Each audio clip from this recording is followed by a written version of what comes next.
so to speak, to come off the mark in this tournament. They have not won either of their first 2 games, and so they would want to get amongst the winning ways in this game. Of course, here with me in the commentary box is former national cricketer Kenroy Martin, youth cricketer as well, former Windward's youth cricketer, Windward's batsman. Kenroy, we are looking at the tournament so far. We have had just a few days, and each team has played 2 games. And after those 2 games for each side, we see that the 2 teams at the top will be playing this afternoon, by the way. Those are the Salt Pond Breakers and the Botanical Gardens Rangers. They are undefeated thus far. The Grenadines Divers, they have a win and a loss. So too the... trying to remember the 4th team there. But we noticed that the Strikers and the Hikers, they are yet to get off the mark. What do you make of that? Early days? Well, it's franchise cricket, and what has happened there is that these teams have lost a couple of their good players or their consistent players who have played with them for the past 2 seasons, and they need to regroup, reorganize, and actually they are not doing a very good job of that. But the other teams have done a very good job, especially that of Botanical Gardens. Just to remind you that Botanical Gardens placed last year in the tournament, the last tournament, and they are now leading from the front. So it's early days. They need to get their team together, need to get the setup right, need to get the players' mind going, so that they could bounce back. They have a chance to bounce back, but if they lose this game, it could be detrimental to them. So apologies to the fans and the squad and all members of the Dark View Explorers team. I forgot them as the 4th team there, but they have won 1 game and they lost their 2nd game yesterday afternoon.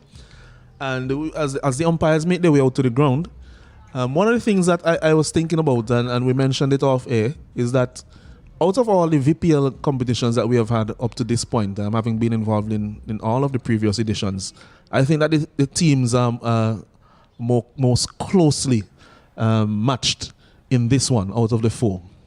Right. That's true. That's true, really, and that is because of the inclusion of the Windward Island players, the players from outside. They bring extra talent, extra abilities. The first-class experience. They have brought that to the teams, and our local players, they have been doing well at the VPL. And when you have players like that, you lift the standard of the tournament. So all 6 teams are evenly matched when it comes to overseas players, regional players. So the talent is there from St. Vincent and Grenadines. It's just meshing the talent with the experience which has come in from Grenada, St. Lucia, Dominica, Trinidad and Tobago. And really have a good tournament. All right, so thank you, Kenroy. We're about to get on the way. The openers are out. We'll see Shallow and the K2 out in the middle, that is. Not to dismiss that and being out, but out in the middle for the Grenadines Divers. And Kavim Hodge for the La Soufriere Hikers. They have this tendency to open with Hodge and Otney Lewis. That is something that they have done for several tournaments in the past. I'd like to start with spin. And Dylan Douglas will be captaining today for the first time in the VPL. It'll be interesting to see how he goes, Kenroy. Yes, that is a feature of the Hikers team with the bowlers starting 2 spinners. Well, the coach is a spinner, Orvin Warrican, so he favors spin. So it has worked for them over the past VPLs. And it has worked for them this tournament as well because they have gotten early wickets. But the thing is that they have not batted well. All right, so we're about to get on the way. Hikers fans will be saying that they are accustomed to starting slowly and building back up. But it's not a habit that you want to maintain. Well, that is something that you really don't want to inculcate. You want to start on a positive note. You don't want to be coming from behind. That's a very hard task. It takes a lot out of you and the players to come from there. So we're about to have the first delivery. Hodge will be bowling to Shallow.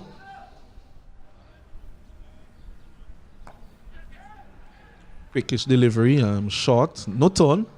Coming back in with the angle to shallow, and no run conceded.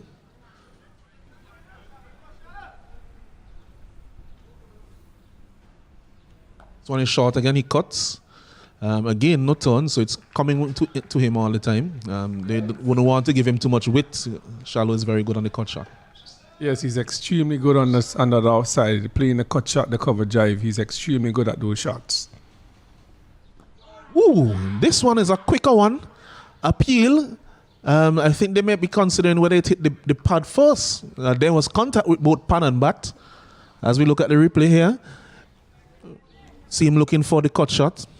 Close. Hard to determine whether it was bat first or pad first. That was a close call there for shallow.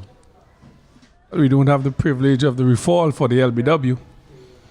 But that would have been close indeed. This time he turns it on the onside for a single to the mid-wicket region, which is vacant. The mid-wicket is on the boundary along with the long on. So those are the two fielders who are out on the boundary. And Cato will be now on strike for his first delivery of the innings.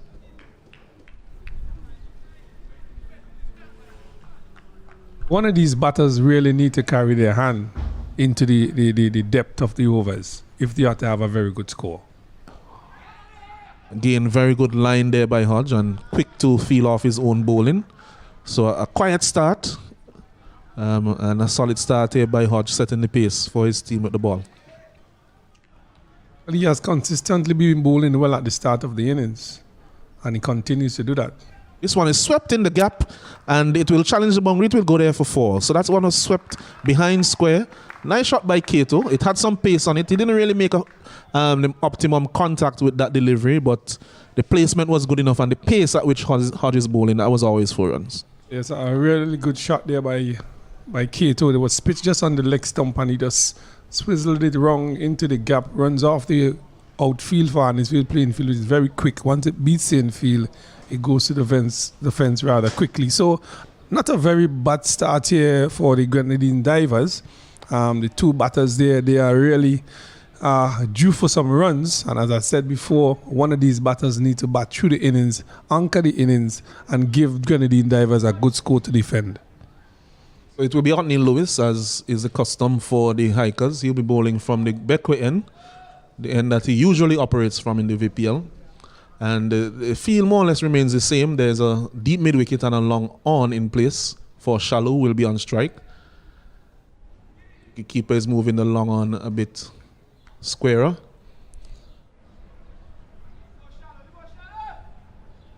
After 1 over, it's 5 without loss here in game number 1 on match day 4. This one is full. He flicks it down to the long on fielder. Thoughts of 2, but not on. So the fielder comes in quickly from long on to limit them. Well, it's a power play, and I think that is something that we need to see in this tournament, that the opening batters, people batting in the first 4, need to take a little more, a few more chances, when the restrictions are on. We have not seen much of that in the tournament so far. This one is fuller. It's driven down the ground. That's 4 runs all the way. Lovely shot there by Cato. It was given a bit of air. It also had some width on it. It was quite full and he flat batted it down the ground. Nice shot. Yes, that was tossing Cato's half. Really a meat and drink for him there, right in his half. The mid-off is up. All he had to do is spank it back past the bowler. He did that successfully. We'll need to adjust his length here, Lewis.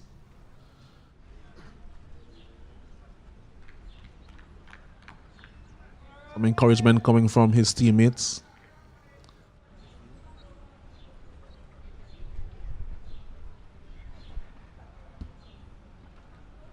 One is wide down the leg side, called by umpire Dighton Butler, who is standing in this game with umpire Saint-Hilaire.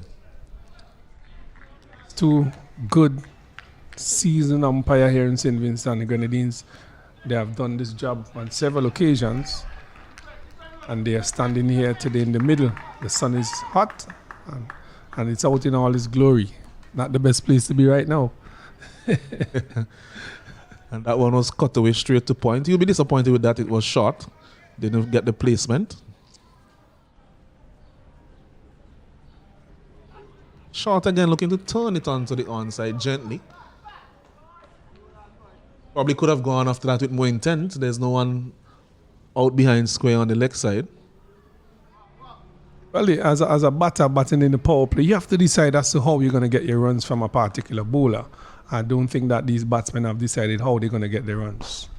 And this one is driven down the ground. A repeat of the shot that we saw early in the over, but this one was lofted.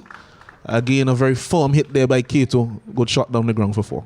Yes, and you have to blame the bowler for that. He bowled 2 very nice delivery just before, and he went and tossed the ball into his Kato's half again, and Kato easily spanked it over the head of the fielder, down the boundary for 4. He ought to be bowling to the bigger portion of the field. Absolutely. Let's see how he adjusts. This will be his last delivery of the over. Last legal delivery.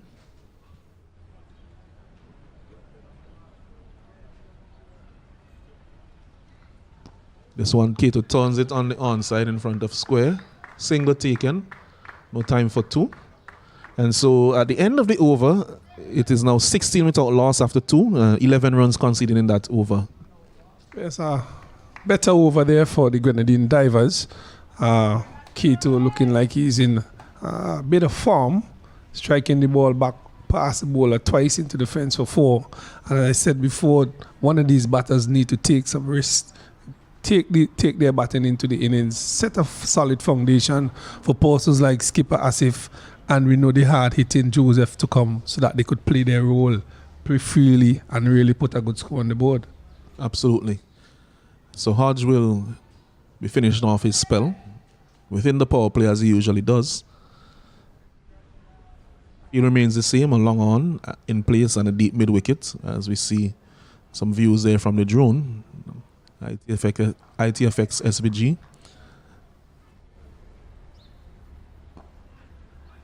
This one is turned on the onside. Straighter delivery there, tucked away in front of square for a single. Kato.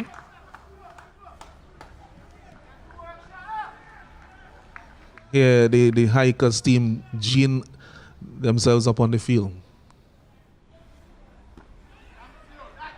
This one is turned for another single by Shallow. So they're geeing themselves up on the field. They know that this is basically a must win for them.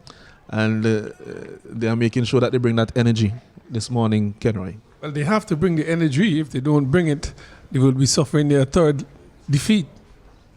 And this one, he looks for the slug sweep. It goes high in the air. Fielder comes under it. Very good catch taken there. Excellent catch. It looks like Bibi. Very, very good catch. Yes, a very good catch here by the big man, Bibi. He moved around to his left and took a smart catch there, as you see him. Round, eyes on the ball. Brilliant catch by him. And he broke the fall nicely. And divers have lost the wicket of Kato again very early. 18 for 1, as he was looking good. And I think that shot may be a little bit of an attribution to Shallow, because Shallow is 3 off 6 deliveries. He haven't really lifted his batting anger yet for the morning, and probably both players had a little word. I saw there in between overs, and it may have been decided that, well, I will have a go. I will go all guns blazing. But really and truly, in the power play, it's such a short game. Everybody has to go, and everything has to go. Sail. Somebody has to take the risk in the power play. This is a T10 game. The restrictions are on. The power play is very important. You have to maximize when it comes to the power play. Score as much as possible because the restrictions will be off. So losing a wicket or 2 up front is no problem for me in a T10 game. Once you get the amount of runs on the board. This one is turned by Shallow again. Only call of no from Brown, who is a new batsman. Shallow was run out yesterday, and we spoke about his propensity to be involved in runouts and to be run out himself. So I'm thinking it's something that his teammates are well aware of, and they may be hesitant with his calling. Well, in my opinion, from where I'm at, that's a pretty easy single. I was traveling to the right of the field, and he had to cover some ground. I don't think Brown did a good job there in calling. This one is another dot delivery. I think that probably because of who made the call that he said no. I don't think he had trust in Shallow. There's a history that goes with the name of Hiram Shallow. He probably got run out about 75 times in his cricketing life. This one is wide down the leg side. So Hodge again doing a miserly job for his team, 1 for 8, with 1 delivery to complete his spell.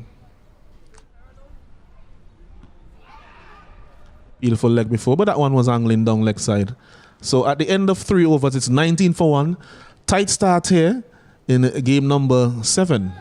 Kenroy. Well, 2 very good overs there by Hodge, taking the wicket of Cato and bowling very economical. Really good over there by Hodge, doing the job that the skipper asked him to do. Can't ask for better than that. Current run rate is 6.33, and as the team batting first, I don't think he could really be treading along with 6.33 after 3 overs being bowled in the power play. You have some catching up to do, some runs to score in the back end. Absolutely, they need to get moving now. Shembrong will be facing his first delivery. He'll be facing Otley Lewis. And the field remains the same, long on in place, deep mid-wicket, as it was for the other 2 batsmen.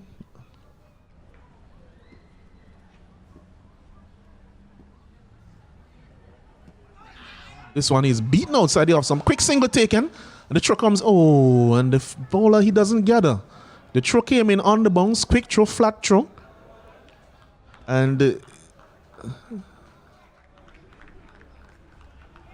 all is well that ends well for the divers, but they were off for the single. And if he had gathered that, he was nowhere in the picture. He was nowhere in the picture, Brown. And he immediately turned around and beckoned to Shallow. Well, running with Kyron Shallow is a mystery. You never know what can happen when he's in the wicket. Kyron Shallow. Call him the little master. He's an excellent batter, brilliant cut off the ball, drives the ball brilliantly. You have not seen, as you said, a shot of anger from him this morning. He has batted all of 9 deliveries and only scored 3 runs so far in the power play. So on his Fuller, he looks for the drive. He's running on the shot, but there's no run there. It went straight to Bibi, and he was almost run out trying to get back to his crease. So there was no run there at all. I had a cricket coach. He said when you keep doing things like that, it seems as though like you have run-ins. I don't know what is happening to Charlotte this morning, but he's running basically for everything. Punches this one down to long on, gets a single. But he definitely has to get going here. He's 4 of 11 deliveries, and his lack of momentum is affecting the progress of his team. So he needs to either bat very deep and catch up later. But whatever he does, he needs to get going quickly. So one clears the infield, punched off the back foot over the offside, the quick side of the outfield there, but quickly recovered there by Douglas, who's fleet-footed, and they are kept to 2 runs. Yeah, some really good feeling by Douglas, backed up by Maloney, using the combination of the 2 players sliding, pulling the ball back into Maloney. Look at that, lovely feeling, excellent feeling. Coach would be very, very happy with that. This one is full, and it has been lofted for 6. Good shot there by Brong, and I was saying in my mind, I didn't actually vocalize it, but I know that if he tosses anything up to Brong, he will have a go. Well, we know Brong is a dasher. He don't waste any time at the crease. It's either he gets the runs or he goes back to the pavilion. He is that sort of batsman. Oh, and this one is flat batted. That one was a poor delivery. Flat batted for 6. Poor delivery there by Lewis. Well, that's a very good end of the power play there for the divers after being pegged back by some good bowling up front. That's a good finish to the power play. 35 for 1. 2 boundaries in the last 2 deliveries. Really 2 bad deliveries by O'Neill. And they have propelled them to 35 for 1 after struggling in the first 2 or 3 overs. So at the end of the power play, so far the one person to be dismissed is Cato. He was dismissed for 14 of 9 deliveries, caught by Bibi off the bowling of Hodge. Shallow is not out on 4 of 11 deliveries. Shembrong is on 14 of 4 deliveries. The bowlers who have been used so far, 2 overs by Hodge, 1 for 8. and the 2 overs by Otney Lewis, none for 27 off his 2 overs. It's on the end of the power play, and the Shallow is 4 from 11. Brown has just come to the crease. He's 14 from 4. Brilliant start for him. We have Williams. Williams was a player from the Darkview Explorers, had a pretty good VPL last time. He bowled exactly in these sort of situations, so he should know what to do. But at this time, Shallow, who has just have only 4 runs from 11 deliveries, he needs to get a start. He needs to kick off. He will be bowling to a man who needs to score some runs. But Williams, just to say that he just came back from England. He had a stint in England, really. So that experience supposed to be helping him here with the cricket. Is being with the cricket here as well. So Ryan Williams, he'll be bowling to Shallow. I think Shallow would more relish the ball coming onto the bat from the pacers and the medium pacers.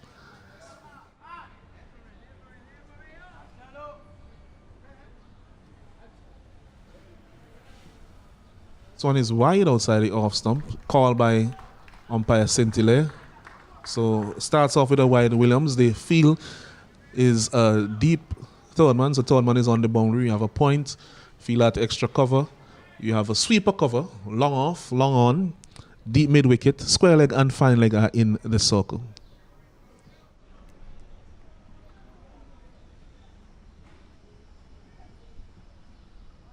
This one is wide again. So Williams needs to get his line and his length here quite quickly. I think the idea is pretty good. Bowling just back our lane, just on the off stump. He just needs to get it a little closer in that line.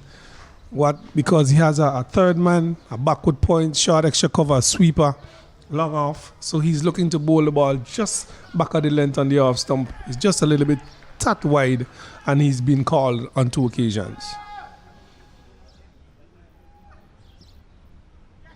This one is closer, defeats the cut, a little bit of extra bounce on that one. And this wicket, as we have seen before, it has a bit of carry on it. So the cut shot was under the ball on that occasion.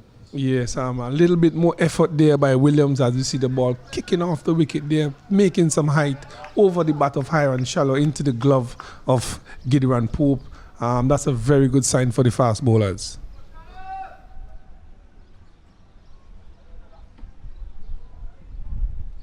This one is fuller, and Shallow is looking for an almighty drive over the covers, clearing the front leg there, but he's beaten again. So more pressure mounting on the little master here. 4 deliveries have been bowled, 2 wides, 2 dot deliveries, and Shallow has gone up 13 deliveries, 4 runs. He needs to do much better than what he's doing now.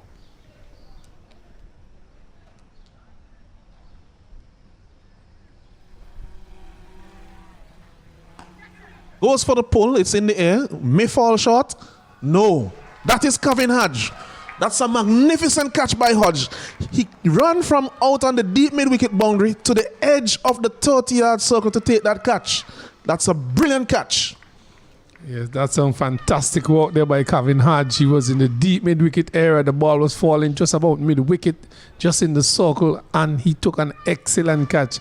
He's a small man. He made up a lot of ground, and that's a very important wicket there for the Hikers. They have taken their second wicket, 37 for 2, 4.3 overs. Shallow goes back to the pavilion, brings skipper Hooper to the crease. The run rate 8.2. They need to get going. They have lost their second wicket, and the job is up now to Brown and Hooper to get them to a decent total. So an indeterminate innings there by Shallow, man of his experience. So he was dismissed for 4 of 15 deliveries. Yes, you're hearing me correctly, in a T10 game. And he would be extremely disappointed with that. You need to make some amends for that in the games coming up for his team. Well, I think the management team would look at that, the coach, the captain, and whoever selects the team, and see what adjustments could be done. They have K2 have gotten 3 innings now so far. He have not gotten off. Shallow have not gotten off at the top. And Brown here is still at the crease. He has 14 from 4. They probably need to make some adjustments at the top of their innings. And that one beats him outside the off stump. And just to see that Brown in the previous 3 editions, he was in the opening slot. Yes, and he did reasonably well up there for them, giving them a pretty fast start. And the skipper Hooper had the job as well, starting the innings. I think that he thinks that he should be anchoring the innings really at number 4, but he may have to come up to the top to propel them to a better, some better totals than what they've been getting. Absolutely, and they have the option of Joseph down in the middle order to add that impetus towards the end of the innings. So they can make some adjustments, as you mentioned before. As Williams will continue now. Wicket in his first over. This one is very wide. Good take there by Pope. He had to dive across to his right. That was a very wide delivery, and so called by umpire Saint-Hilaire. Well, Williams have had a mixed bag in respect of an over. He has bowled some pretty good deliveries, fast deliveries, bouncing. He picked up a wicket and he has bowled some extras. So he has had a mixed bag as a over this first over, but he's not doing too badly at all here. Attempts the pull on that one, gets the two end of the bat, goes out to the fielder Maloney at point, so no run conceded. So actually he has conceded 3 runs and there have been 3 wides, so no runs off the batters yet. Yeah, so good bowling here by him, restricting the batters, just the extra deliveries he need to work on. Well, I think the ploy is not to get too straight, especially to Brown, who is very strong on the onside. Yes, a very good hit off the ball over the mid-wicket region. This one is very short, called wide again, so 4 wides in the over. So some extra deliveries here. He has one legitimate delivery to complete the over. That one was extremely short and extremely wide. I'm actually loving this wicket, Alanson. I love the assistance it is giving to the fast bowlers. I love to see that in this form of cricket. It's not every day you see wickets like this. Bowlers can have something to bowl. Batters need to come out and work. So a very good over by Williams here. Hitting the backer length into the keeper's glove. A really good over bowl by him. Yes, his lengths were good. Just the line went awry on a few occasions. He doesn't want to go up into the half of Brown, who is looking to hit the ball down the ground over the mid-wicket area. And he also doesn't want, if he's back of a length, to go too straight to him, to allow him to pull the ball around to the leg side. So he erred a few times in the over, getting it wide and being called. But in the end, all is well that ends well for him. He only conceded 4 runs and he took a wicket. Coming into the attack now from the southern end, the backward end is Lane, Jeremy Lane. He replaces Otney Lewis. I like this move. You know, the wicket is actually assisting the fast bowlers, and Lane is a pretty handy bowler in these circumstances and situations. I think that he has not been used as well as he's supposed to be used by the strikers, by the hikers here. I could remember him playing for Breakers, bowling some very important overs at the back end, in the middle, picking up wickets. And this is a very good move by Maloney to get him coming to the attack now. Absolutely. In the first 2 editions, he was among the chief wicket takers, if my memory serves me correctly. So he has done well so far in the VPL. He's an all-rounder as well. He bats well in the middle order. So a good young cricketer for the future for St. Vincent and the Grenadines there. Yes, indeed. So Hooper will be facing his first delivery of the innings from Lane. This one is full and it is hit down the ground for 6 runs. 2 full there by Lane, and Asif is not in the mood to waste any deliveries. Well, his first delivery has been smashed out of the park. That ball is right in his half, in his zone, pitched up by Lane. That is the hitting zone, and Lane would not want to be bowling in those areas for Hooper. Hooper came off a lovely play, 30-something yesterday, and he is in good nick. So those balls would be flying over the fence like it just did.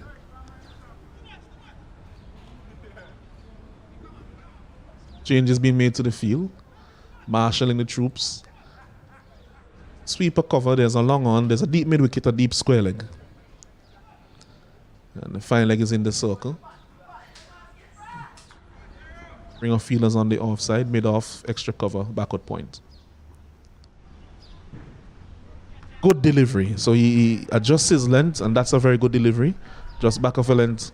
Just outside the off stump, angling away from Asif. Exactly. You just saw a fast bowler bowling from the other end, hitting the ball back at the length, lifting delivery, when past about several occasions. You have the next bowler out to see that and adjust in accordance to such. And skipper Maloney has set his field for such bowling.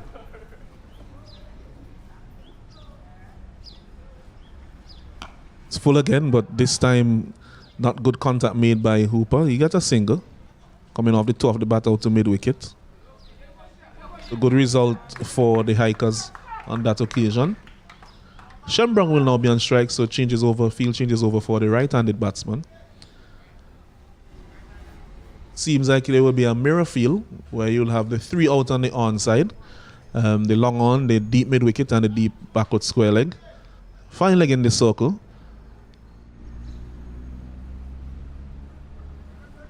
Mid off in the circle. Extra cover. Backward point, and a sweeper cover, and the third man on the boundary. Short delivery there, a bit too short, and goes over the head of the batsman, called wide.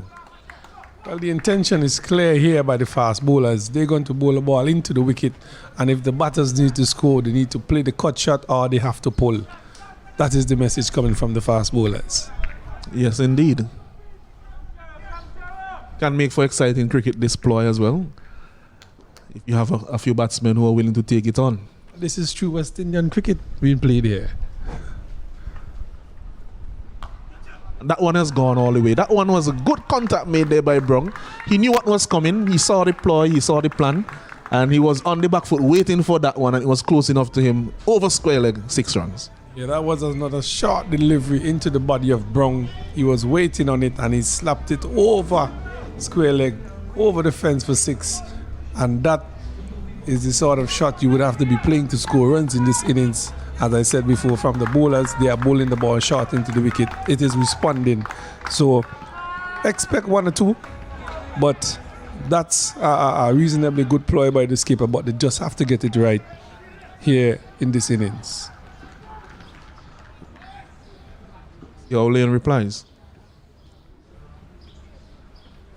And it is edged, and it's going down to the boundary.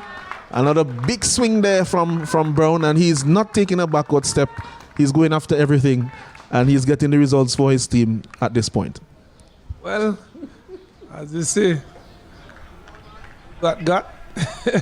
It's in the slot. I'm going hard. Whether it's short, whether it's pitched up, I'm going hard. Brown, he has 24 from 9. He's been a real cameo here for his team. 57 for 2, 5.5 overs. Not the most conventional of strokes, but effective.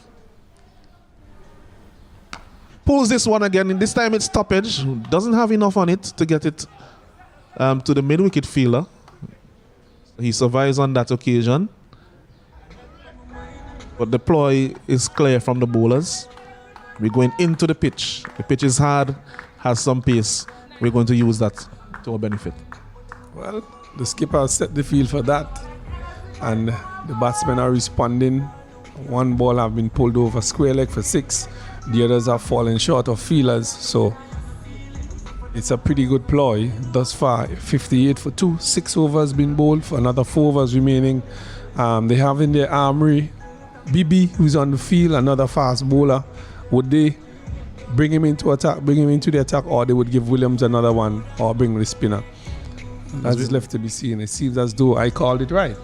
Yes, indeed, and we are getting also some lovely images here from ITFX SVG. You see the island of Beckway in the background, the closest of the Grenadine Islands to St. Vincent. And to your left, the far left of your screen, you're seeing part of Baliso. And in the distance, Mustique. So these are some of the islands that make up our island chain here, St. Vincent and the Grenadines. Lovely sailing waters. I am told some of the best that you can find in the world. And I have to say I'm told because I'm not someone who has a boat. St. Vincent the Grenadines is known for lovely sailing waters, the Grenadine Islands, lovely Beckway, Musty, Canawan, Union Island, Petit St. Vincent and the other islands, down the chain. They are beautiful islands to be visiting, but you have to have that resource that's called a boat. And that's what the water is there for. Beautiful sight it is. It's a lovely day in St. Vincent and the Grenadines. Beckway is in the background. You can see it from where we're at. The sun is up in all its glory. VPL 4.0 is on its way. And we have a very interesting game here. 58-2, Grenadine Divers. So BBE comes into the attack. He'll be bowling to Shem Brown. And 4 overs remaining in this innings. They'll be probably looking to get just over 100 or so runs. Or even more if possible. So 100 runs chased down quite easily. Yes, well, just under 195 chased down easily, and also 120 almost chased down. Need to get at least in the area of 110, 115 runs to give themselves a good chance in this game. And this one is a Yorker coming off the inside edge all the way down to the boundary for 4. Fine leg is in the circle. I think Brung was looking for a short delivery. He was on his back foot already, and Bibi really just bowl that ball. Yorker length up to his boot, and he only could have gotten his bat onto it. And what we call a little, one of those intelligent edges, went down to the fine leg boundary into the fence for 4, and he moves up to 29 from 11 deliveries. But it's an interesting feel because for me, once you have some pace and you bowl in Yorkers, I think fine leg and third man need to be back along with long on and long off. Then you choose who the 5th one would be. Hold him! He's bowling him all over the place. Yorker again. This time no inside edge. Down to fine leg. He's bowled him. So he doesn't need the feelers. Well, BB said, I'm changing the ploy. The others were bowling short. I'm coming up to your toe. Beautiful Yorker bowl by BB. Taking the middle stump out. And Brown goes back to the pavilion at 29. Well played, 29 from 12 deliveries. He had to go, but a beautiful delivery by BB. Second delivery from him, taking the middle stump out, and that is really, really lovely to see. An excellent delivery there, but I'm still holding to my point about the field. I think that's where the ball is likely to go. Either find behind square on both sides or straight down the ground if the batsman make good, fairly good contact. Once you're going for that length. Well, I think the instructions from the skipper is that we're going to hit the length hard. But BB has said to himself, I'm not hitting the length hard, I'm going up. And it has worked for him so far. But we have the hard hitting Joseph coming into the crease now. And you know he likes the ball up to his bat. Would he change his ploy to him? It's left to be seen. I mean, risk versus reward in cricket.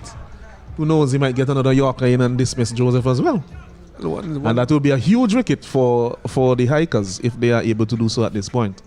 That's a ball that is recommended to be bowled in a T10 game. Yorker length, once you get it right, it could bring results for you. He has done it on 2 occasions. One hitting the inner portion of the bat, running down to fine leg, unfortunately, and the next one had the middle stump, cartwheel in. So, what he would do to Joseph? Joseph is coming off a brisk 30 from yesterday. Attempts the Yorker again. This time it's a full toss. Not a no ball. It goes below the waist, striking Joseph on the thigh. Okay, it is called a no ball. So called a no ball by umpire Saint-Hilaire. That's a surprising delivery to get up front from a fast bowler. He was looking for the Yorker again, and just above the waist, striking Joseph somewhere in the midsection. But he's up. He's up, and he seems like he's in good spirit. He's good. He's tapping the wicket. So fortunately, he's alive. Well, he's a tough individual, Joseph. As we look at the replay here, we see that one. Yeah, just around the mid, just around the. So it struck him just about the waist side, and you know that's an area where in the front here you have a tough bone from the hip in that area, so it can be a painful blow. Some swelling a little later on in the day when it gets a little steeler, but he's there. He's here to do battle for Grenadine Divers at 63 for 3.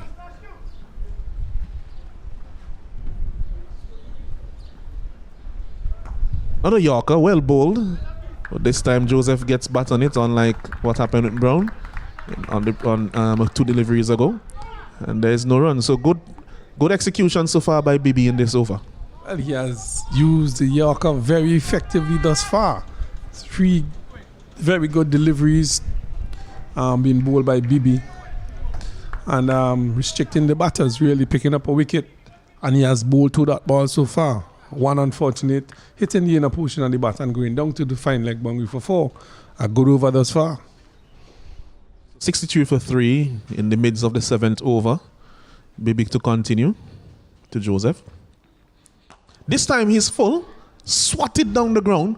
Excellent work by the fielder there at long off. It looks like Ryan Williams. That is top feeling there. Really first class feeling by Ryan Williams. Struck powerfully by Joseph, and Williams had some ground to cover. Diving to his left, brilliant stop by him. A fast bowler as well. He's a big man, getting down and saving 2 runs. Those saves are very important in this format of the game. It's brilliantly done there by young Williams. You can see that the energy is there for the Hikers. They're very vocal on the field. They recognize that this game is a must-win for them. This time he jams down on the Yorker, almost yorks himself by advancing down the pitch. So you could see Joseph is thinking about his batting and he's saying, well, if you're going to york me, I'm going to come down and get you on the full. Yes, and this is really smart and intelligent bowling by BB. He has bowled 5 Yorkers in this over. 5. Completely opposite to Lane and Williams, who have bowled 2 overs prior to him. And he's bowled a steady over, 6.5 overs. He has just gone for 6 runs?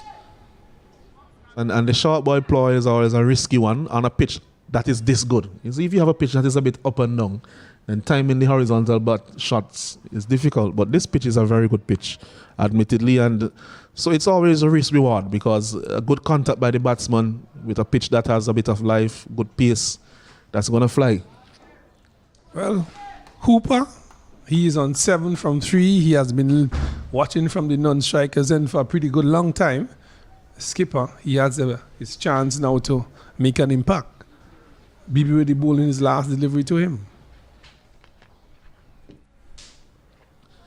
This one is full again, but this time outside the off stump, but good Yorker length. And another dot delivery. Very good over there by BB. A successful over for the Hikers.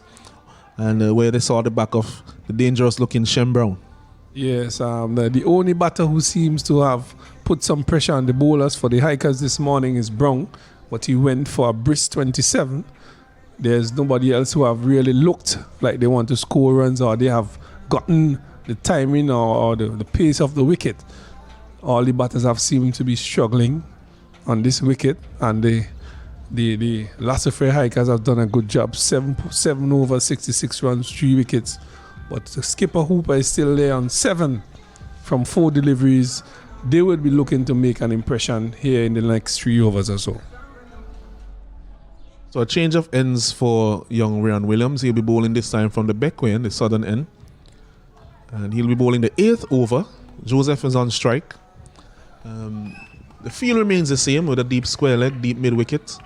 Long on, sweeper cover. But this time they have put the fine leg back as well. So everyone is back out on the onside. Set for short bowling again. They're saying to Ryan Williams, you have to bowl this ball short into Joseph. There's a sweeper, deep square leg. The long on is back, fine leg is back. Now being pulled up. Circle. Now they have reverted to the feel that they had in the previous over. This one is high in the air. Chance of a catch. And he takes it on the second attempt. Almost dropped it there at Neil Lewis. And the ploy has played off. It has paid off. So executed, and they have seen the back of the dangerous Joseph. Nothing in his half today. Nothing in your half. You have to pull, cut, West Indian style. West Indian style wicket.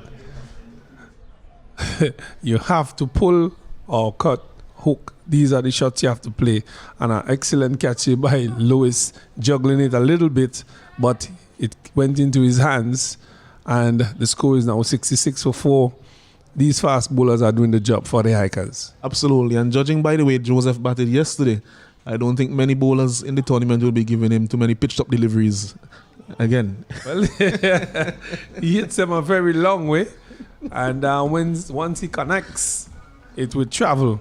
So he would have to adjust his game based on what is happening in this tournament, and that's one of the issues that we have with our players these days, that they are not being adaptable. They're not really adaptable to conditions and situations. But we would see as the tournament progresses as to how well he copes with these sort of bowling. Absolutely. Right smile there by Lewis as he had to take that one on the second attempt. Almost dropped it. So the new batter in Straw, he's not on strike. Hooper, who is on strike, hits this one. And he's gone. Catch taken by Hodge. Back of Hooper. So Williams gets another wicket. Another short delivery. So that's another wicket by Ryan Williams. He now has 3 wickets. So an excellent inclusion here for the Hikers. Williams coming into his first game, picking up 2 important wickets. That of Joseph, now skipper Hooper going caught. Excellent catch by, I think it's Hodge on that boundary. So 66 for 5, 7.2 overs, and it's looking as Hikers are in control, but there's another 2 overs to go, and we have the hard-hitting Straw coming into the wicket. He's a very good finisher as well, but I think he'd definitely have to pull a few. He's not going to get anything in his half. Williams going to be up above the shoulders in the rib area. He has to be pulling and cutting. That one was a slow delivery there. You could see him rolling his fingers over it, so mistimed by Captain Hooper. Good wicket, very big wicket there by Williams. What is significant as well this morning, the Hikers' feeling has been really tip-top. They have not spilled a chance, they have not given away a run. Really good feeling by them. By delivery. And that is very important, Kenroy. We saw a few blemishes in the field yesterday. And some of them, although they didn't end up being extremely costly, any one of them in particular, they can just put a little red flag or a little blemish on what you would think is your performance for the day. And they can also rub off into other areas. The little discipline here and there, it can rub off in other aspects of the game. So if it starts in the field, it can get into the batting, it can get into the bowling. So good job so far today by the Hikers. This one sounds like an appeal for caught behind. Bold. Is he bold? Yes, he's bold. The bails are on the ground. Has been dismissed. And this is another massive wicket there. Another massive wicket for the Hikers. They have seen the back of the dangerous Westwick Straw. Well, the Hikers needed a game like this to really pull them out of the hole that they're in. And the fast bowlers are doing the job which they're asked to do. They have done a fantastic job from about over number 5 or so. And Williams has been included in his first game. He has 4 for 5? Excellent bowling for him. 4 for 5, 1.3 overs. And he actually has the best figure so far. And you could see on the replay, it just kissed the bail. Just kissing the top of the bail and rolling it out of the groove. Excellent delivery on the top of off. Brilliantly bowled. Changing up his pace, a slower delivery as well. Really deceiving the batsman and picking up his 4th wicket. 4 for 5, 1.3 overs. He has gone a little bit better than Straw, who he has just dismissed. Of course, and he has 3 deliveries remaining. Who knows, he might get a 5-wicket haul here as the new batsman comes out, Denson Hoyt, to join Kevin Abraham, who is also at the crease.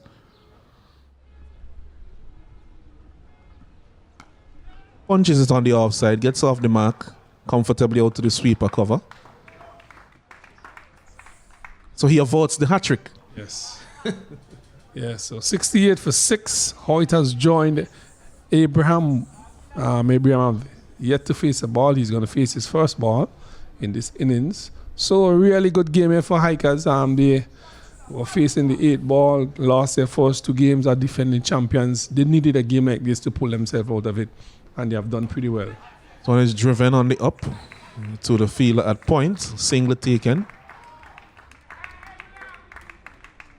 1 delivery remaining for Williams. Can he get 5 wickets? Oh, only 1 delivery you need to get 5. You have 1 to bowl. You're bowling to Denzel Hoyt. He's a pretty decent batsman as well.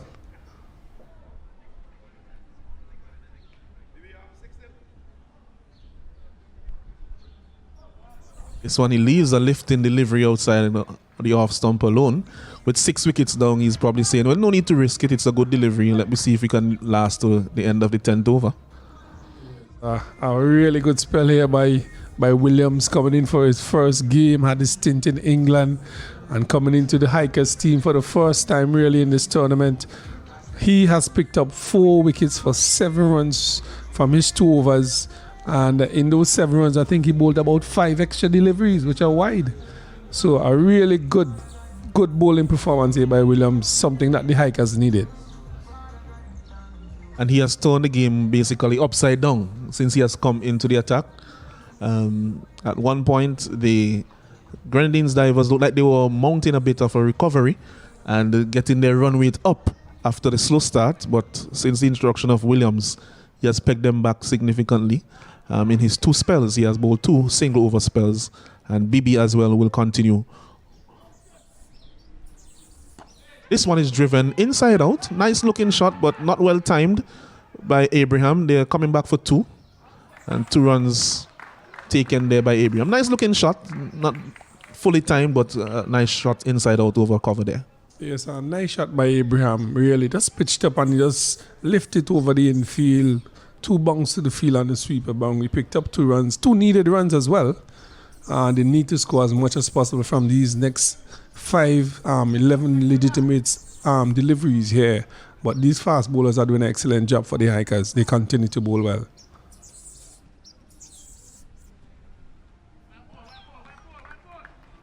Called a wide there by the umpire. Close call. But you could see what Bibi is trying to do. He wants to have Abraham stretching, so that even if he makes contact, stretching, he would not necessarily be able to get as much power on the shot as he would normally get. Well, the Hikers would not want to be chasing any score past 90 here, knowing that their batting has not clicked for the season. So they have to be very careful as to how they bowl these last set of deliveries to these batters. This time, he should be caught. Is Dylan going to get to it? Excellent attempt. You almost saw a repeat of what we saw from Hodge, but this time the ball actually landed in the circle, so it was a little bit further away than what we saw from Hodge, but that was an excellent attempt there by Douglas. Yes, I mentioned it before that the Hikers' feeling has been on point today. They have taken all their chances.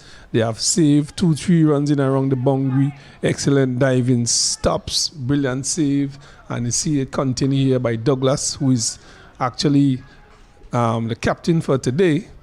And the bowlers continue to do well, these fast bowlers. This one is very wide, so it seems that if you have put the markers on him. This one is very wide down the leg side. 5 wides, so 1 for the wide and 4 for the boundary. So 5 wides conceded there by BB.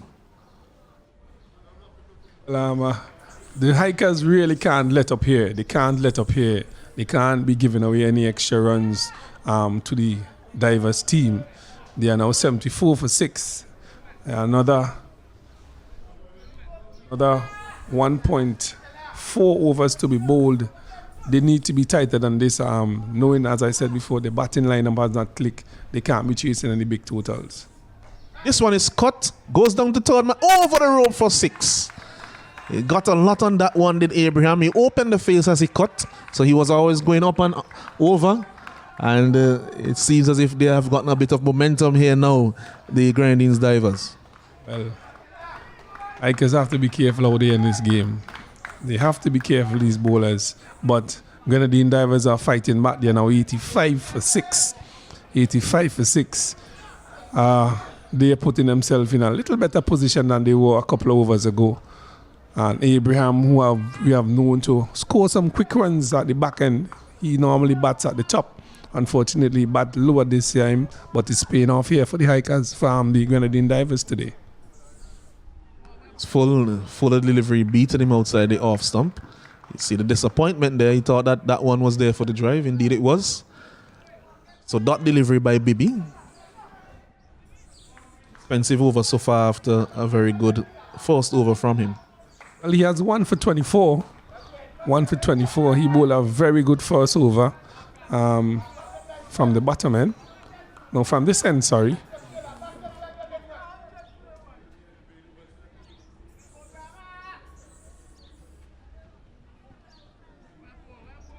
This one is called wide outside the off stump. Judged wide by umpire Saint-Hilaire. So he'll have to bowl that one again. The current run rate has gone up to 9.92. They would look to get at least at the end of the innings about 10 runs per over. If they can get that, that score could be challenging for La Soufriere Hikers.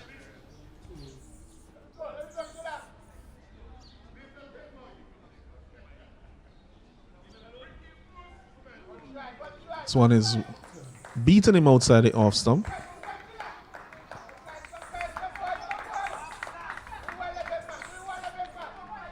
Was looking again to drive over the top, advancing down the pitch on that occasion. So 86 for 6.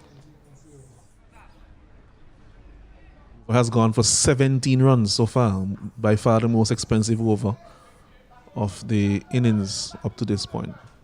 This tells you how this T10 game normally turns in an over. Had an excellent over to start. Now he's gone for 18 in 1 over. And that can happen from time to time. You just miss the plot. The batsmen are coming after you, especially at the end of the innings, and any slight error in execution can see you disappearing for many runs. So just 1 over remaining. The Grenadines Divers, they are 87 for 6. They would want to get up to at least 100 to give themselves a chance, and also that psychological barrier of crossing that century mark would aid them as they go out onto the field. They have left a few runs out there, in my opinion, no matter what happens in this over, but they are not out of it by any means. Yes, they need another 13 runs or so from this over to get to that magical 100.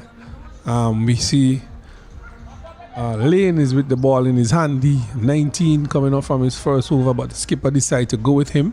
And I do agree, stick to your bowlers. He is a depth bowler. He has done very well for his team, his past teams, bowling in the depth, bowling in crucial situations. He have done well. So skipper said, last over for you, although you went for 19, let's see how it plays out. His first over was indeed the most expensive of the innings up to this point. So let's see how he recovers. Short delivery. Wide.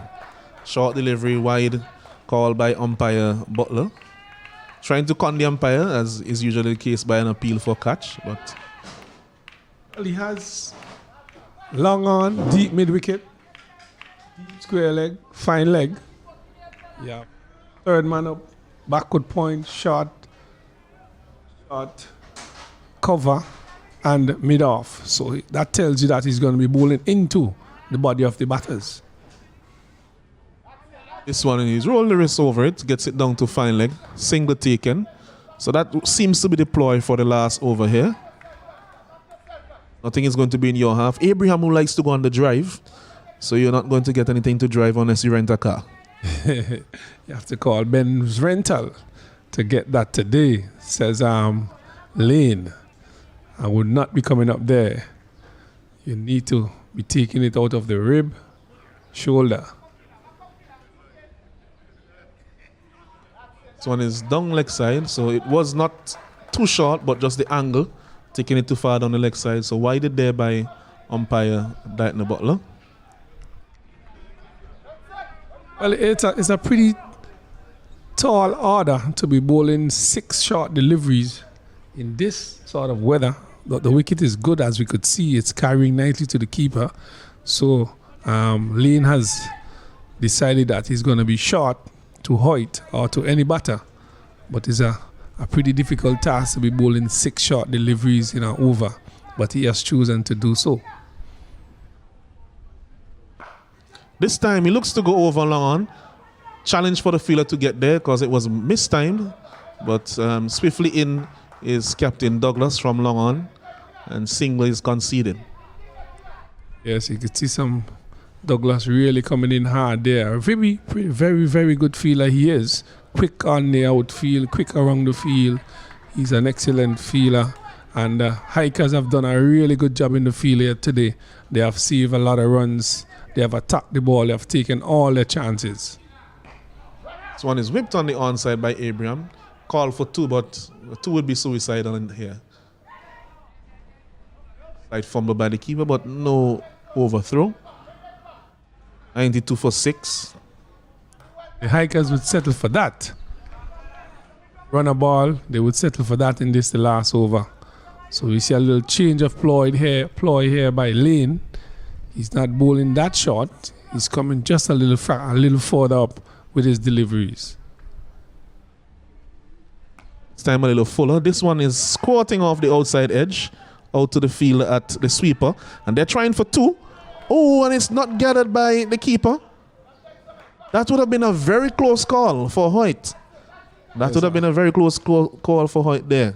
There's some good feeling by Hodge on the sweeper boundary. He has a very good throwing arm. As you see, that ball is played inside out, over, backward point. 1 bounce, 2 bounce to Hodge. Good bounce, picked up, throw. Ball is coming in. If he wasn't gathered cleanly by the keeper, or he would have been in some trouble.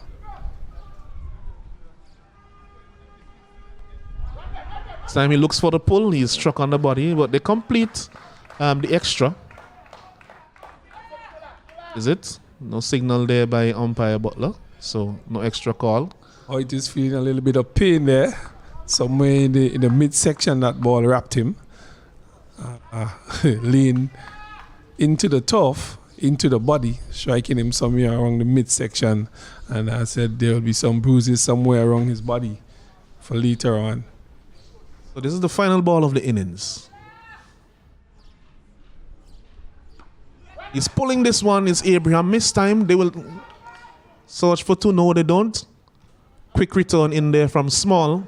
And so only a single is conceded. They get to 96 for 6 of their 10 overs. The Grenadines divers and the Soufriere Hackers will need to get 97. What do you think about the total, Kenroy? It's a challenging one in the aspects of Hikers have not batted very well so far in the season. They have 96 to get here, and the divers, in my opinion, has struggled here this morning to really get off. We have Brown, who had a brisk 27, but other than that, Abraham, who played 1 or 2 good shots, they have struggled to get the ball or through the gaps, in the gaps, over the fence and so on. But 96 for the Hikers, they have lost 2 games. Could be challenging if Douglas comes out or Maloney. Some of the batters come out and really be positive. This total could be small for them, but we know that they're not doing too well with the bat. So it should be a challenging one. So we have the Grenadines divers making 96 for 6 in their innings.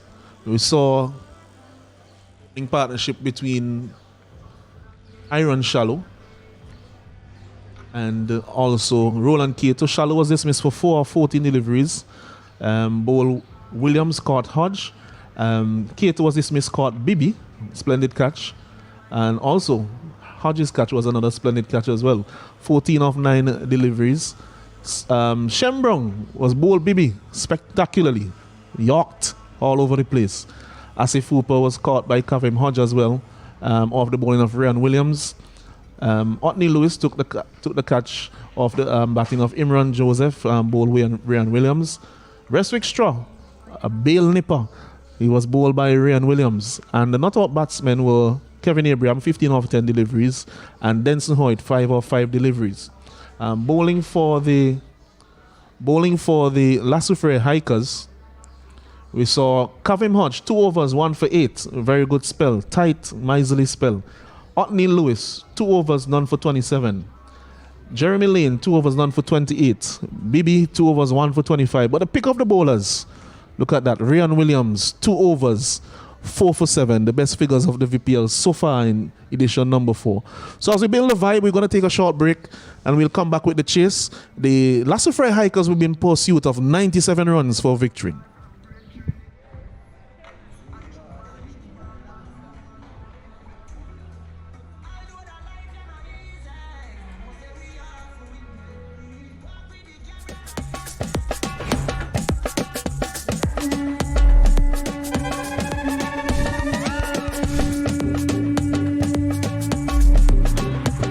Needs to have a few wickets pretty early here in this innings. This one is full and Pope has smashed that a long way over mid-wicket for 6. That's a big 6 there by Gideon. What a start. What a start to the innings. That ball was flighted in the half of Gideon Pope and he said, listen, I am not here to joke. And he pounced on that over mid-wicket, and actually there's a box of balls coming out. That is to tell you how far he has struck that delivery. It's outside of the playing arena, somewhere in Arnisville. Thought I saw that ball going, in the direction of Billy. He hit that one a long way. That was a mighty blow by Pope to open his account, his first delivery. Really big blow there. It went flying. And that's a very good start for Pope in this innings. I just got a message on my phone to say the ball has just landed. So it went to Argyle. Well, that's a new flight being introduced to St. Vincent and the Grenadines. Kookaburra 101. This one is a bit shorter, so adjustment in length. Punch off the back foot by Pope. No run is taken. So Asif immediately makes the adjustment in length. Sees that anything full to Gidran, that he'll be out of the park.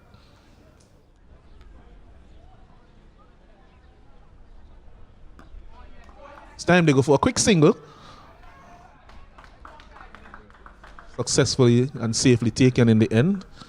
So good intent here by Pope at the beginning of the innings. Well, that is what you need from the batters, some urgency. This is a power play. You need to score as much runs as possible.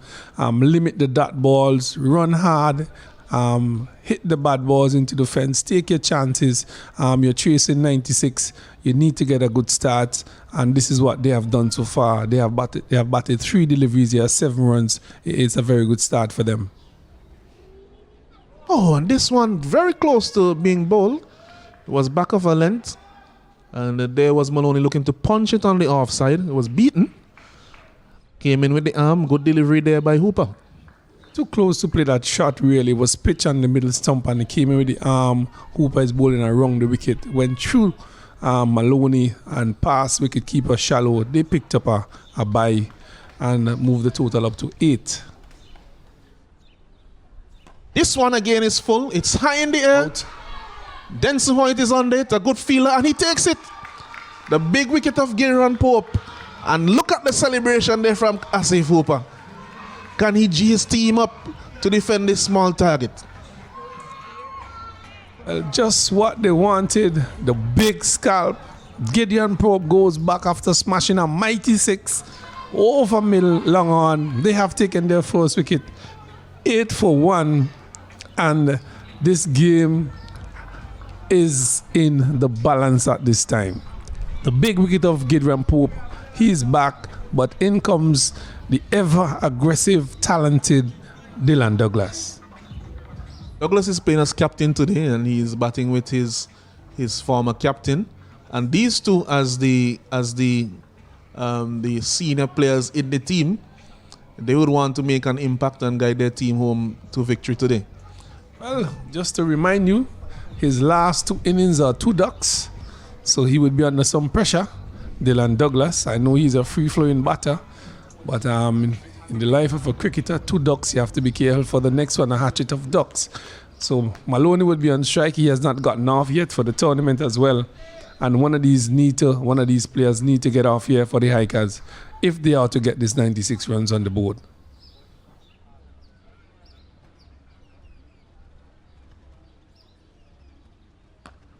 Good line, good length, good pace being bowled there by Asif. So that's the end of the over. After 1 over, it is 8 for 1. They're in pursuit of 97 runs for victory, the Soufriere Hikers.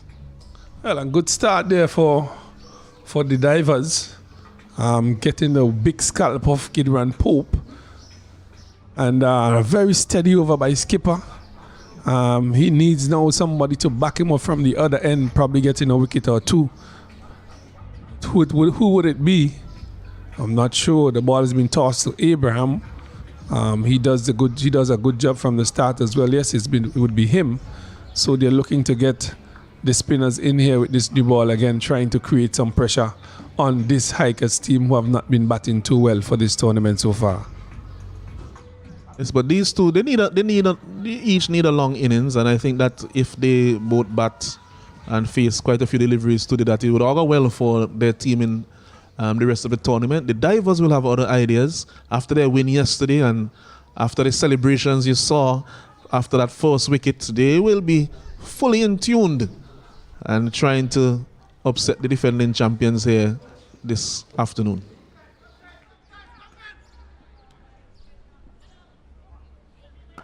This one is driven by Dylan straight to mid-off, but he takes a single. He was running on the shot, so he raises his bat. He's off the mark, sarcastically. But he has broken the spell.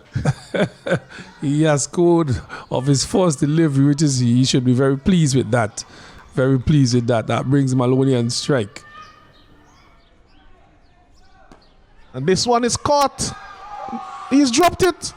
My word. Straight to Brown at extra cover. Shem Brown. It was an easy catch. It was punched off the back foot by Maloney. It was aerially played. And that was an opportunity. Another big wicket goes a begging. And again, we spoke about the Soufriere Hikers feeling. The divers, maybe they're letting themselves down so far in the field. They will need to do better than that for the remainder of the innings. These are the moments that changes cricket games. You have to take those opportunities with a score of 96 on the board. The big wicket of Desmond Maloney. And see, he has taken advantage of that. The next delivery went over the boundary flying. Yes, and immediately he rubs the salt into the wounds. And Shem Brown will be saying to himself, well, I've made 30 runs, but now I have to -6. How important these catches are. Extremely important. Desmond Maloney dropped. Next delivery, smashed over mid-off into the fence for 6. And he's probably saying, this is the opportunity I needed. This is a little luck. I'm going to ride it. Of course. And sometimes you need these things when you're going through a little bit of a bad patch. And so it's 15 for 1. Abraham will continue. It's a chop coming from the Grenadines divers fielders. One turn down to short fine leg. We'll see. Wait for the signal from umpire Butler if it's a leg by. And they're getting 2 runs. Excellent cricket. Excellent cricket there by the batting team.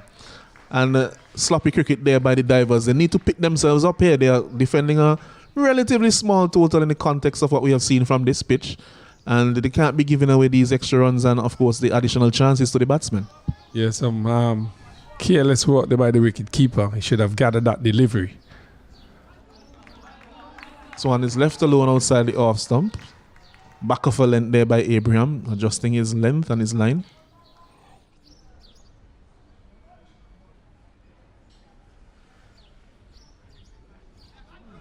Good take. Good delivery. So it's not a bad ploy to have these two opening the bowling. They are doing their job, and really, if the feeling had backed them up, they could have been well on top at least in the first few exchanges here.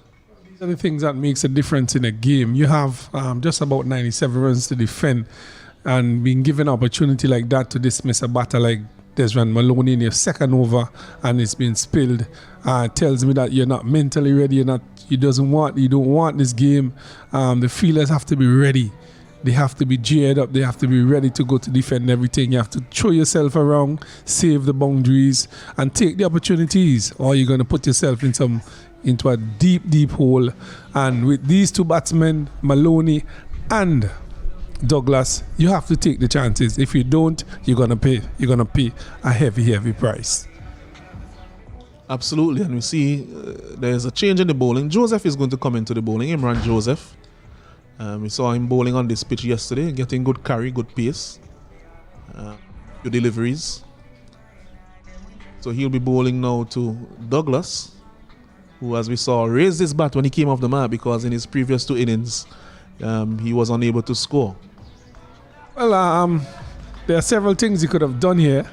Knowing he wants one of these wickets, I think that Atif should have bowled another over, trying to get another wicket, really to put them on the back foot. But it's T20 cricket, he's in charge. He's probably waiting for a little later on down the innings. But I would have bite the bullet and bowl another over to see if I can get another wicket. It was definitely worth the gamble. Yes.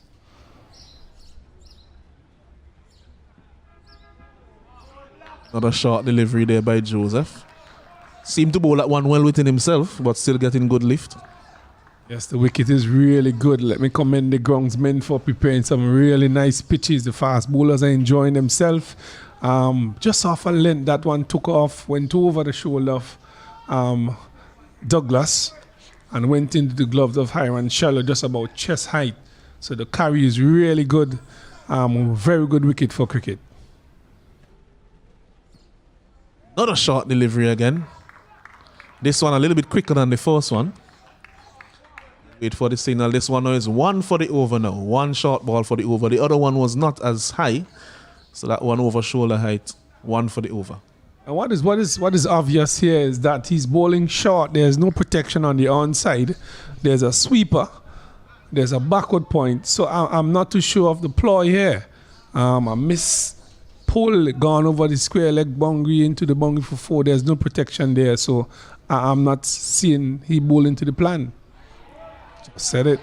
This one is top edge over the keeper for 4. And as you're saying, no one is out on the onside. So Douglas will be looking to hit on the onside and saying to himself, if I get even 50% contact, there's no one out there. So it will clear the infield and I will pick up a boundary, especially on that side where the ball tends to run away very quickly. Exactly. You have to be clear in your plans as to how you want to execute it. And the field doesn't say that for the kind of bowling that Joseph is bowling there. You need to have some protection, either the third man or the fine leg back or deep mid wicket, pulling the sweeper, bring up the mid on, the mid off, because you'll be bowling short. You're not looking to go over the top. Give him some protection. If he continues bowling like this, I think he will go for a lot of runs bowling to Douglas. This one is driven down the ground. Oh, almost caught there by Kato. Well, in the end, it was safe, but officially hit, mistimed down the ground, but he ran with the shot, so he was able to complete a single. Yeah, that's a better delivery for the field that has been set. Just on the off stump, just about Yorker and Douglas kind of struggling there because the ball was, Joseph, he bowls a heavy ball, and he didn't time that one properly, falling short of straw on the crease, on the circle there. But he picks up another run, 22 for 1. Maloney has 6 from 7. Douglas has 6 from 5. This one, a good delivery. He's LBW. This one, oh, and look at the celebration by Joseph.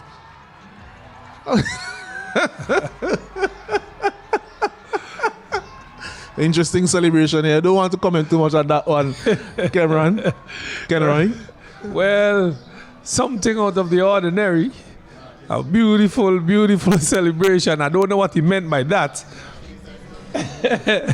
Well, I was just told he's marking his territory like the lion does. The alpha lion. He said, this is my territory. And Maloney, you have to get out. I am the boss here. A beautiful delivery by him. Full struck Maloney right in front of the stumps. The umpire had no decision of bringing up that index finger. And Soufriere Hikers have lost the second wicket. 22 for 2. And the skipper goes back. And you could see there, he was shaping for the short delivery. He had seen a few short deliveries all in the over. And he was on the back foot. He had already opened himself up to pull. And he was deceived by that full length. And there was Joseph in celebratory mode. And that's a big wicket by the Grenadines divers. So they're still in this contest. They're by no means out of it. And they would want to continue to pick up wickets as Hodge has come to join his captain, Douglas. Conventional cricket shot there, defended off the back foot. And what you will see with these two, they are rapid between the wickets, so they'll be running for everything. Well, then as automatically as he changed his length, he got the results that he needed. Pitching the ball a little fuller, he picked up the wicket of Maloney. That brings you over to end. 3 overs, been bowled 23 runs, and Soufriere Hikers are 23 for 2. The defending champions in this VPL 4.0, they have won it on 2 occasions, defeating Saltpan Breakers the tournament before, and last year narrowly winning the tournament by 1 run against Darkview Explorers. This year they're not doing as well as they normally would have been doing. They have lost their first 2 games, and here in the 3rd game they're struggling at 23 for 2 from 3 overs. So Hodge will now be on strike to the new bowler, Jaron Wiley. Final over of the power play, long on in place and a deep mid wicket. This one is short, it's off the edge. Shem is in pursuit of it, but he will struggle to pull that one back in. That's off the edge. That's 4 runs to Hodge. So Wiley, first delivery going for 4. It was an edge, was no way in control of it. But fortuitous shot, but he'll take it to get him his first boundary. Well, he would take that one, the leg spinner. I'm still wondering of the field set here for Asif Hooper. He's just making the adjustments. He have a sweeper. He has a short, fine leg. He's bowling leg spin. That should have been the field he's bowling to, really. He's just make the adjustment, and that's better. Bowling too short. That was short, and that slapped over the offside. 1 bounce into the boundary. Is it? It's called 6 by umpire Butler.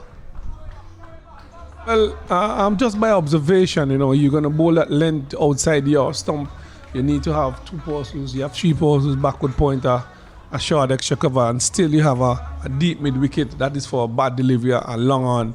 You have to be smart enough to know that if you're going to bowl on the off stump, you need a sweeper. You need some protection out there, not on the onside. Seems as if Hooper is hearing you. So the sweeper is going out now. If the sweeper were out before, it would have been an easy catch. Yes. So he has made that adjustment.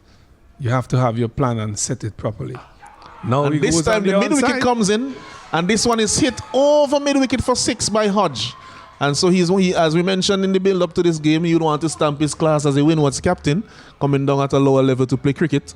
And he's off with a brisk start here in this game, 17 off 4 deliveries. Well, he's due some runs for the Hikers. He have not gotten off to a very good start in this tournament. We know he's a consistent batsman. He's a captain for the Windward Volcanoes, and he would want to stamp his authority. And he's made the necessary adjustments, and that is very smart cricket. I think that the bowler lost his way there, tossing the delivery right up, and he has a packed offside field. He has to be bowling the ball just on a length outside the off stump and bowl to his field. But Hodge has taken advantage of that, and he has rushed on to 17 from 4. Better delivery, that's the length that he should be looking to bowl, single taken. And Hodge really making a mockery of the field placement. As soon as the mid-wicket came in, he went over mid-wicket. So he's saying, well, I actually hit the ball where I want to hit the ball. That's this message that he's sending to the bowler and to his opposing, to the opposing captain. He was helped by the bowler. The bowler put it in his area, and he had no choice than to hit it there. Douglas on strike, he pushes it back to the bowler. Better length of those last 2 deliveries by Wiley. That's where he needs to be in terms of length.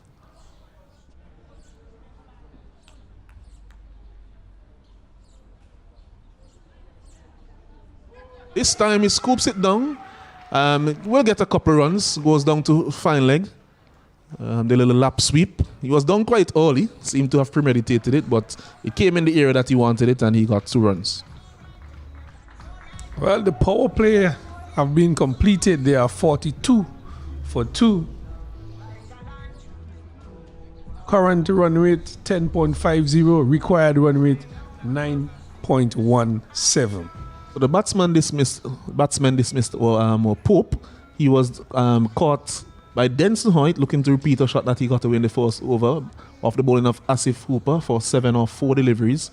Desron Maloney, who is not the captain today, he was LBW. Good thinking by Imran Joseph to get him for 6 runs off 8 deliveries. And Dylan Douglas, he's on 8 of 7 deliveries. Kevin Hodge, after a brisk start, on 18 of 5 deliveries. And the wicket takers so far have been Hooper, who was taking 1 for 7 off his solitary over. Joseph has taken 1 for 6. No wickets for Abraham, 7 runs off his solitary over.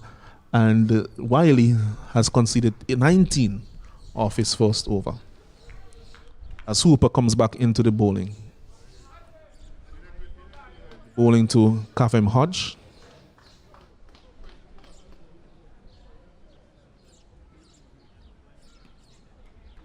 So it was the end of the power play.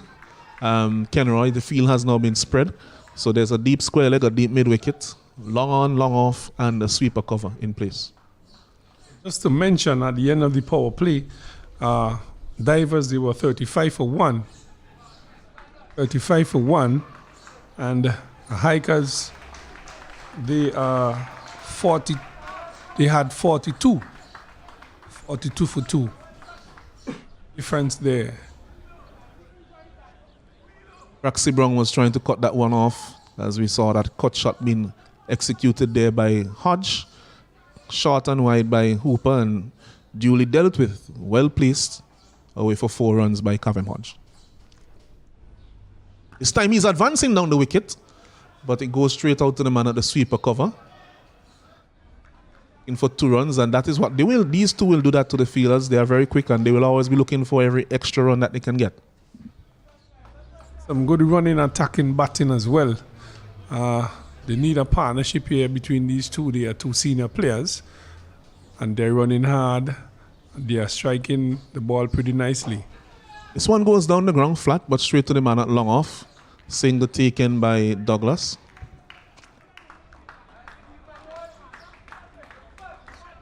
That's how it does the feeling.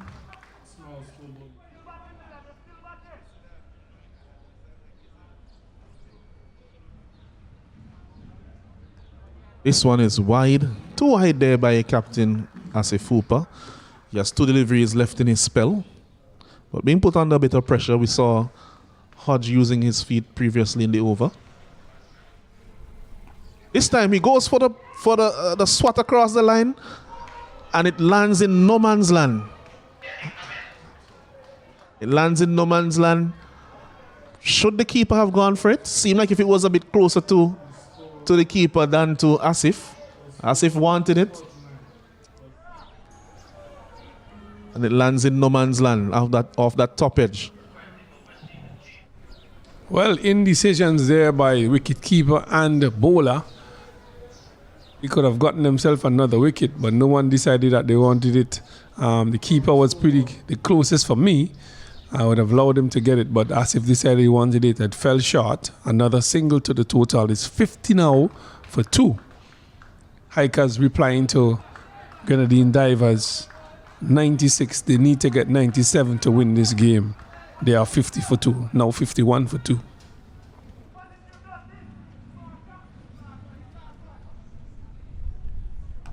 This one is off the edge, should be caught.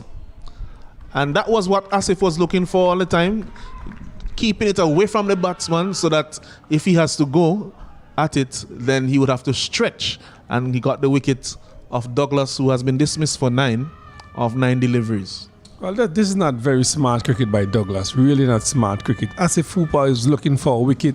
He's a chief bowler for the Grenadine Divers. He's bowling his last over.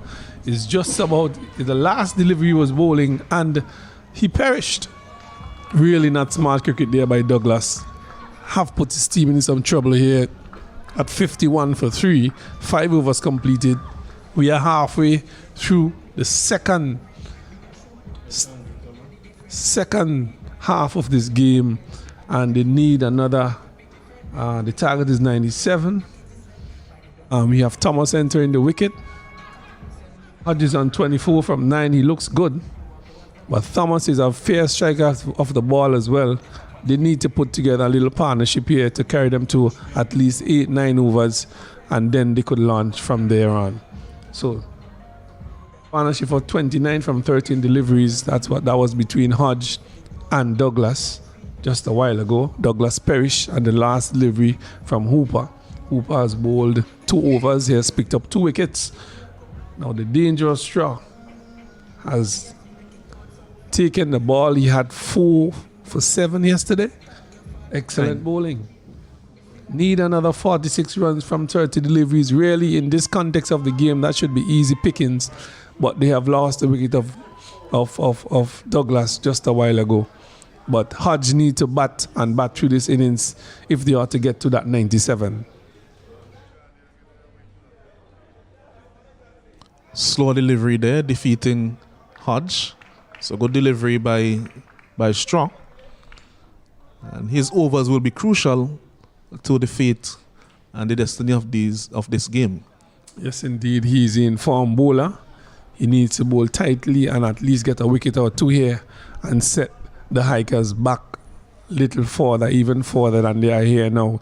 Really, with some sensible batting, he should get to that target of 97. But as was mentioned prior, they have not been batting well as a team. So they would have to do some more, these 2 batsmen.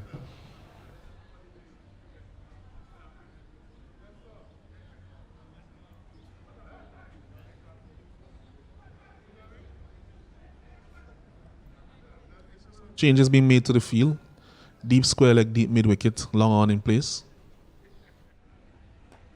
This one goes over the fielder in the circle. Can spin away. And it has gone away for 4 runs. So a cutter being bowled, and the shot was also played with an open face of the bat. So getting a bit of backspin. And on the second bounce, it just moved away from Braxy Brown, who seemed to have it under control. Well, a good start there for Thomas. He has faced in his first delivery and smashed over backward point into the fence for 4, 56 for 3. Not a bad start for him at all.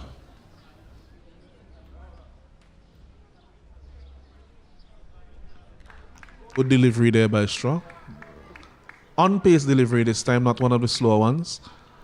Just outside off stump. Fairly good length, a little bit wide, but trying to keep it out of the arc of the batsman. At this stage, they were 46 for 2. Grenadine divers. Soufriere Hikers are 56 for 3. They're ahead of the rate, but they have lost 3 wickets. It's one push for a single. Good intelligent batting there by Thomas. He'll be very, very familiar with Restwick Straw. They don't live that far apart in terms of the upbringing and where the villages that they hail from here in St. Vincent and the Grenadines. They also went to the same secondary school. Hodge back on strike. Eat mid wicket.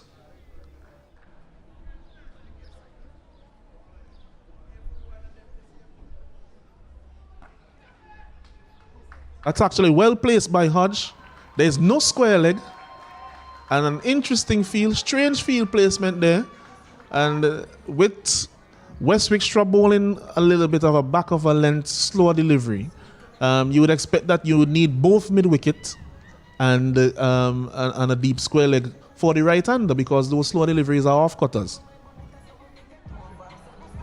Well, now they are making the adjustments. I think that as if Hooper is a little bit off, he's reacting to what is happening instead of putting the necessaries in place. And he has already paid the price. Good delivery there. Good delivery. Good Yorker length delivery. And that one wrapping Hodge on the pad, but going down the leg side. And they were able to get a leg by. So 62 for 3 after 6 overs. They require another 35 runs or 4 overs So that's 8.75 required. 0.75 runs and over. They should coast home from here, Kenroy. Well, some smart batting, intelligent batting. You have to play smart cricket, you know. But this over, in the context of the game, is a pretty important one. Hodge has 29 from 12. Thomas have 5 from 3. Pretty good strike rate so far for both batsmen. But Joseph is coming back. And this over, he is a very important one in the context of the game. He has to bowl a tight over, try and pick up a wicket. If he gets a wicket here, Grenadine divers could really see themselves winning this game or putting the Soufriere Hikers under more pressure. But as I said before, this should be an easy game for the Hikers with 7 wickets in hand. Senior player Hodge, Thomas at the wicket. They should cruise home easily from here with some sensible batting. So Joseph has been reintroduced to the bowling. His solitary over thus far went for 6 runs and he got the wicket. Maloney. Delivery there, looking to swat that one across the line was Kevin Hodge. Got delivery. At this stage, the Grenadine divers were on 62 for 2 as well. Well, just the wicket column is different there. But those sort of shots, in my opinion, is not needed. All you need to place the ball in the gap, push it around, 1s, 2s, look for the bad delivery and score. You need another. You have 24 balls, you get 30-yard runs, you know. And this one has gone for 6 runs. He has flat batted it down the ground. Looked at one point as if Captain Hooper would have been able to get around to it, but it went over his head. The boundary is not very long straight, and that was 6 runs all the way. That was teasing, but it ended up over the ropes. Good shot there by Hodge. It was a short delivery. He climbed into it and flat batted that, as you said, over, long off, into the fence for 6. Takes his tally up to 35. Brisk 35 from 14 deliveries. Hikers are 68 for 3. Over number 7 being bowled. This one is short again. It's pulled over square leg into the boundary now. 4 runs. Square leg is not back. Not too sure if that length is a length to be bowling without your square leg or fine leg back. Both of them in the circle. Not too sure if that is a plan. And if it is a plan, then the field is not set for that, for sure. This is not very smart bowling here. Not very smart bowling here by Joseph. He has no square leg. Deep mid wicket, he has a sweeper, a backward point, short extra cover, mid off, long on. A man who's fine, short fine leg, and he's in that. He's bowling short. That's a better delivery. This is not. Oh no. He'll be able to get the bye.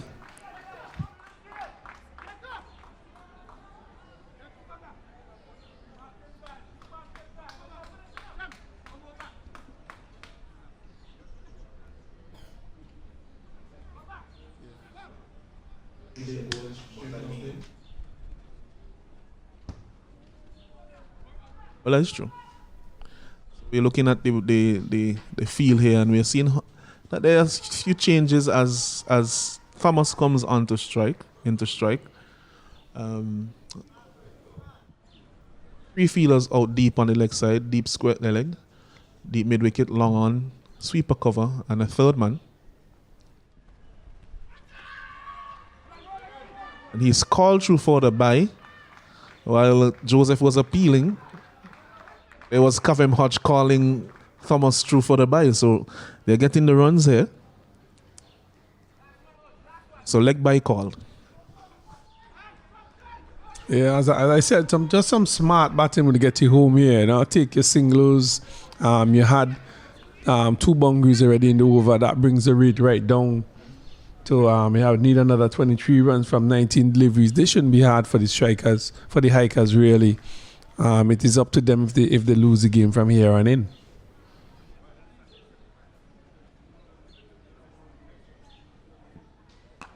This one is short again. It will elude all the fieldsmen. Not well timed by Hodge, but he gets a single. So Joseph is in 10th on bowling short to Kavem Hodge. Probably a little bit of ego at play there. You know, you can't pull my ball. But is that what is required? Is that what is needed from the Grenadine divers at this point? Those last few deliveries that have gone in the innings, they seem a little bit rattled by the approach of Hodge. They probably were not expecting him to come out as aggressively as he has done. And after taking those few early wickets, they might have been relaxing and thinking, well, you know, we're well into the batting lineup now. But the approach of Hodge has really stunned them. Well, he has 40 from 17 deliveries. He has played a blinder here. He's going a little bit unnoticed, but he has 40 from 17, a really good innings. Thomas have 5 from 4. The current run rate is 10.71 and the required run rate is 7.33. So sensible batting here will take you home. Hikers. Only 22 needed from the last 18 deliveries. Straw will be bowling to Kavem Hodge. Good delivery, good Yorker delivery. Well fielded by the man at short, fine leg. Single taken by Hodge. He goes up to 41. 21 needed from 17 deliveries. And really it is the Soufriere Hikers game to lose from this position. And in this position where you have just about 21 needed from 17 deliveries, the skipper has to be on his game, pull the field in, let them take the risk, you know, cut off the singles, you know, in these games. Put the pressure on the batter. Cause them to take chances. You may pick up a wicket or two.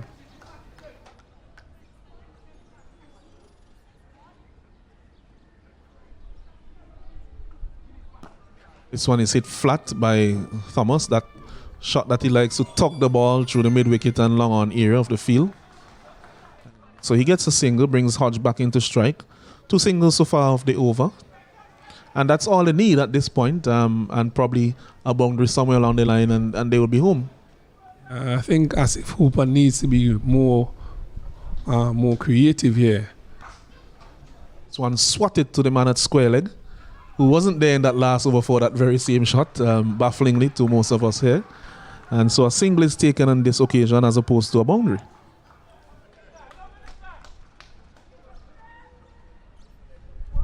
Sensible batting should take you home, take you over the line between Thomas and Hodge. 42 from 18, 6 from 5. Hikers giving Hikers their first win in this tournament as defending champions. They wouldn't want to do that here in this third game.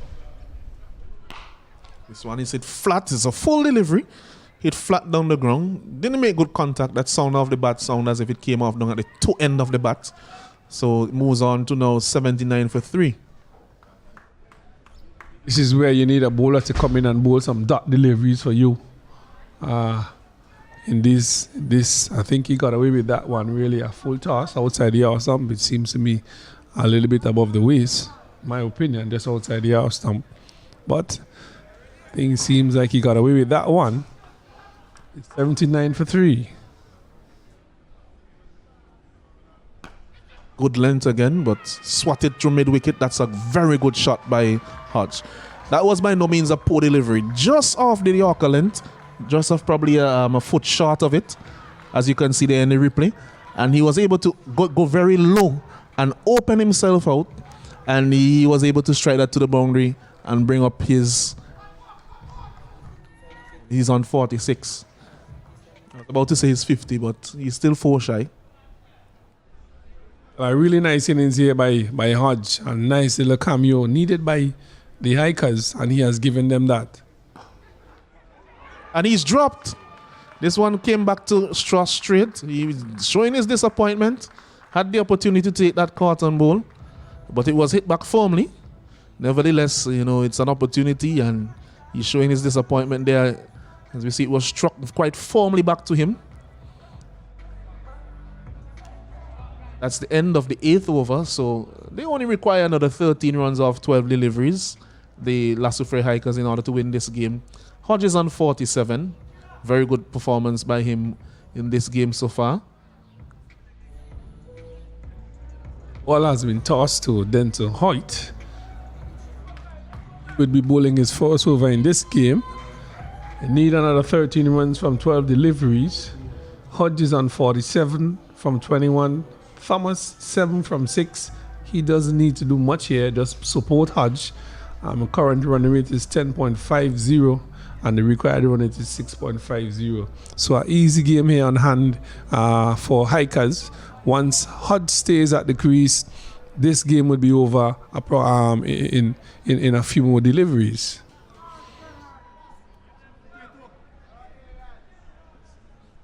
White, medium pacer, but was a good line and length. Good delivery. We saw him in VPL 3 take the role of bowling at the death. He was playing at the time for the Saltpan Breakers and bowled some very good overs at the death for his team. Yes, he did a really good job. He's called to do the same thing here, but with a target of just about 11 runs from, just 12 runs from 11 deliveries. It's not impossible, but it's a really hard task here to defend. Batsman Hodge is on 48 from 22 deliveries.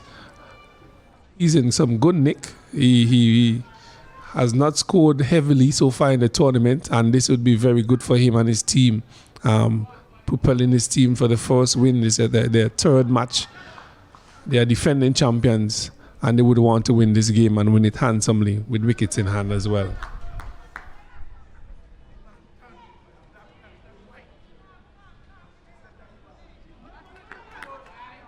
This one is a wide. This one is a wide called by umpire Scintillate. So that one adds to the total. One less run to make.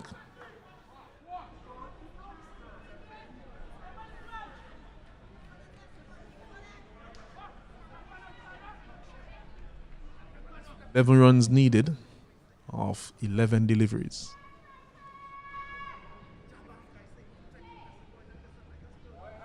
This one is surely a wide. In fact, it was almost off the cut strip.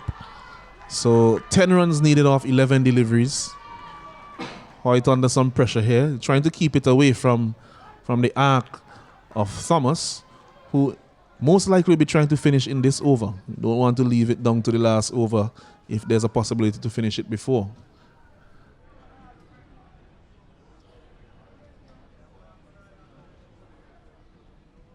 This one is over extra cover, flat batted, one bounce, 4 runs, good shot.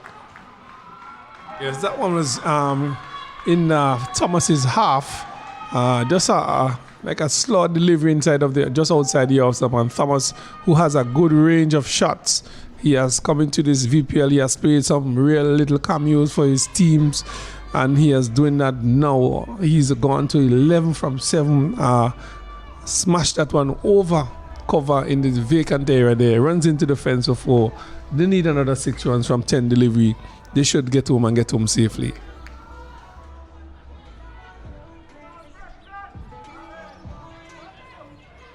White again. This time Thomas elects to come down the pitch. He's beaten outside the off stump. He's looking to go down the ground of that delivery. I think he left his crease a little bit early and Hoyt saw him advancing and adjusted his line. Some good bowling there by Hoyt. Really smart bowling.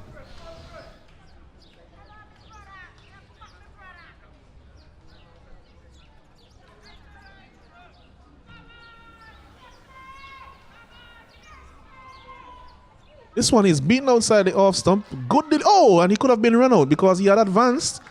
Wicketkeeper Shallow missing the stumps with the throw. And it seemed as if he would have been short there as we look at this one more time. That one seemed to leave the left-hander. Would have been a close one. That careless at this time. You're really in front of the run rate. Just another 6 runs to get from 8 deliveries. You just need to tick the ball around, and pick up the singles, wait for the bad one, and you will get home easily. This one is hit down the ground, and that's coming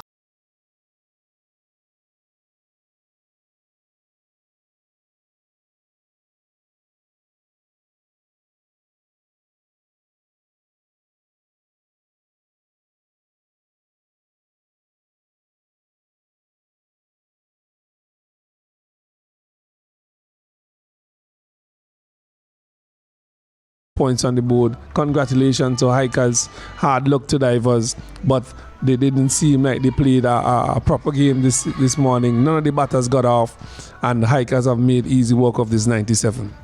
Yes, it was all